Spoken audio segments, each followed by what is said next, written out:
Okay, criminal investigation is an art which deals with an identity and the location of the offender and gather evidence of his guilt in criminal proceedings. Okay, question number 34.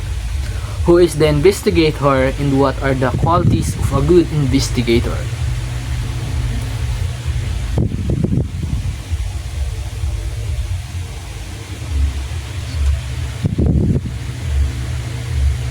An investigator is one who is charged with the duty carrying the objectives of investigation, such as 1.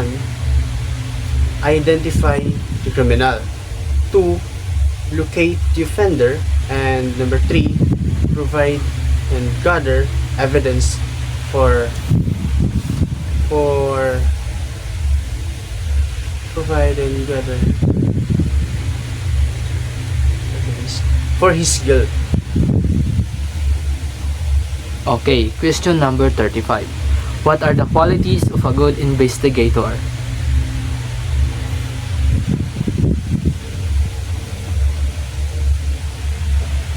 Okay. Here are the following of a good investigator. Okay. Okay. He must have the ability to preserve despite the obstacles and monotony of investigation. And number 2, he must have the ability and the intelligence to obtain vital information. And number 4, he must be honest and correctable with the personal integrity. Number 4, he must have the knowledge of the psychology of the human behavior. And number 5, he must have sufficient understanding of people in their environment.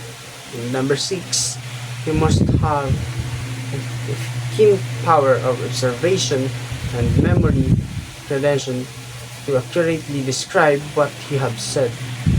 Number 7, he must be resourceful and resourceful. And number 8, he must have adequate and general understanding of the rules and evidence and procedures and elements of specific crimes under the investigation. Okay, question number 36. Define crime prevention.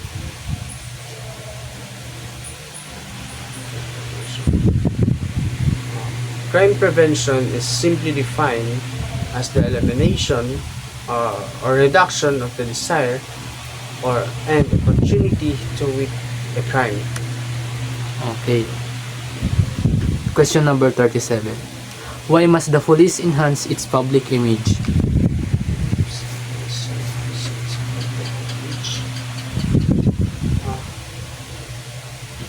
It is important for the police to enhance their image so that full cooperation of the community is attained. It is the fact that the concerns about the crime are not solely police concern. It is also a community concern. Therefore, there must be a police-community partnership in tackling the issues about crime prevention and law enforcement. This police-community partnership is referred to as the concept of community oriented policy. Okay, question number 38. What must the police do in order to enhance its public image?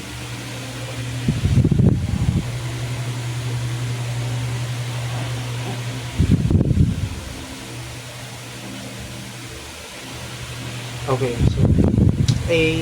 Increase police visibility through the referral of personnel from the headquarters to the field of policies. Be efficient and optimize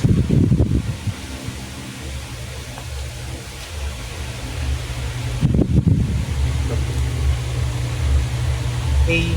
Increase police visibility through the referral of personnel from the headquarters to the field of policies. D. Efficient and optimized delivery of police services to the communities. C. Constant dialogue and meetings with the barangay officials and respective territorial jurisdiction.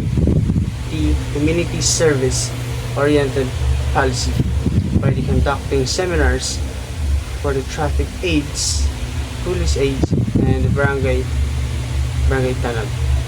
E. Coordination with the media for the image enhancing projects. Question number 39. What is police discretion?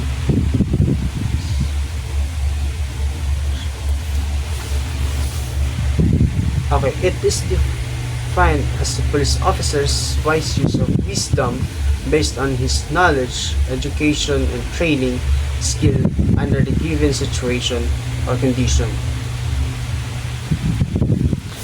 Question number 40. Enumerate some examples of police discretion.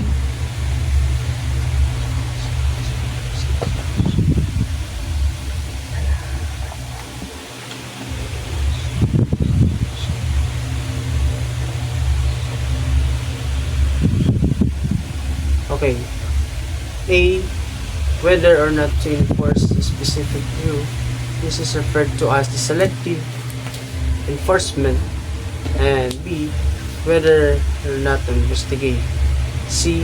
Whether or not to conduct search of people or building. D. Whether or not to effect an arrest. E. To determine what charges are to be filed.